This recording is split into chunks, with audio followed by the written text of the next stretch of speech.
दोस्तों, स्वागत है आपका देवशल्य फैक्ट्स में। तो आज हम आपको बताएंगे 5 ऐसे विवाह के विषय में जिसे देखने के लिए देवता भी उपस्थित थे।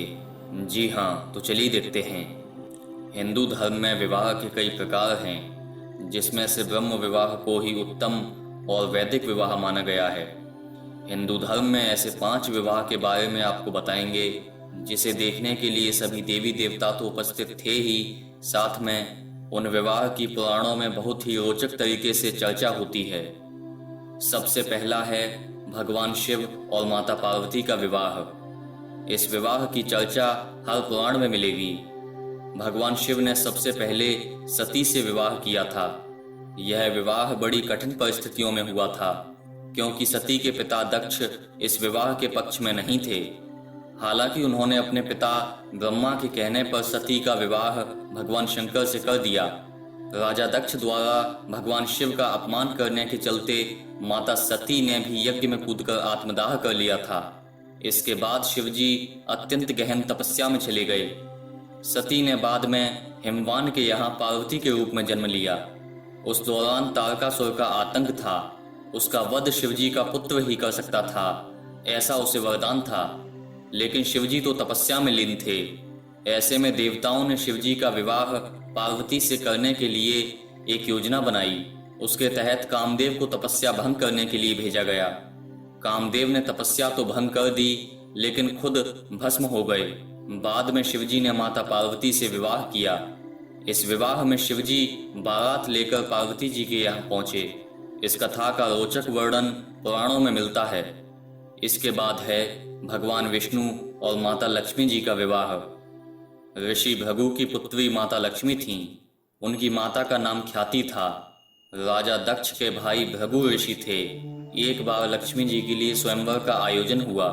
माता लक्ष्मी पहले ही मन भगवान विष्णु को पति रूप में स्वीकार कर चुकी थीं, लेकिन नारद मुनि भी लक्ष्मी जी से विवाह करना चाहते थे।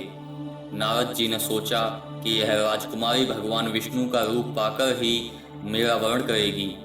तब नारद जी ने भगवान विष्णु के पास पहुंचकर उनके ही समान उनका रूप मांगने के लिए कहा। भगवान विष्णु ने नारद जी की इच्छा के अनुसार उन्हें अपना रूप दे दिया।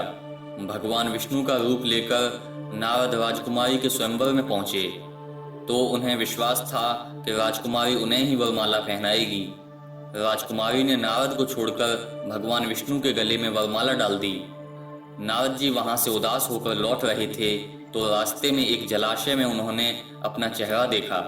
अपने चेहरे को देखकर नारद जी हैरान हो गए, क्योंकि उनका चेहरा बंदर जैसा दिखाई दे रहा था। नारद जी समझ गए कि भगवान विष्णु ने उनके साथ छल किया है। उनको भगवान विष्णु पर बड़ा क्रोध आया। नारद जी सीधे वैकुंठ पहुंच गए और आवेश में आकर भगवान को श्राप दे दिया कि आपको मनुष्य रूप में जन्म लेकर पृथ्वी पर जाना पड़ेगा। जिस प्रकार मुझे स्त्री का वियोग सहना पड़ा है, उसी प्रकार आपको भी वियोग सहना पड़ेगा। इसलिए राम और सीता के रूप में जन्म लेकर भगवान विष्णु और देवी लक्ष्मी को वियोग सहना पड़ा था। इस कथा प्रसंग में भगवान गणेश जी का विष्णु और देवताओं द्वारा अपमान करने का भी उल्लेख मिलता है, जिसके चलते भगवान विष्णु बारात लेकर निकले। तब रास्ते में गणेश जी ने अपने मूषक से कहकर संपूर्ण रास्ता खुदवा दिया था। बाद में गणेश जी को मनाया और उनकी पूजा की गई, तब बारात आगे बढ़ सकी। इसके बाद है राम और सीता का विवाह। राम और देवी सीता का विवाह कदाचित महादेव और माता पार्वती के विवाह के बाद सबसे प्रसिद्ध विवाह माना गया है। इस विवाह की एक और विशेषता ये थी कि इस विवाह में तीनों देवों सहित लगभग सभी मुख्य देवता किसी न किसी रूप में उपस्थित थे। कोई भी इस विवाह को देखने का मौका छोड़ना नहीं चाहता था। राम के साथ ही वशिष्ठ और विश्वामित्र को भी इसका ज्ञान था। कहा जाता है कि उनका विवाह देखने को स्वयं ब्रह्मा, विष्णु और भगवान महेश वेश बदलकर देखने आए थे। राजा जनक की सभा में शिवजी का धनुष तोड़ने के बाद राम का विवाह होना तय हुआ। चारों भाइयों में राम का विवाह सबसे पहले हुआ। इस विवाह का रोचक वर्णन आपको वाल्मीकि रामायण में मिलेगा। इसके बाद चौथा है रुक्मणी और भगवान कृष्ण का विवाह।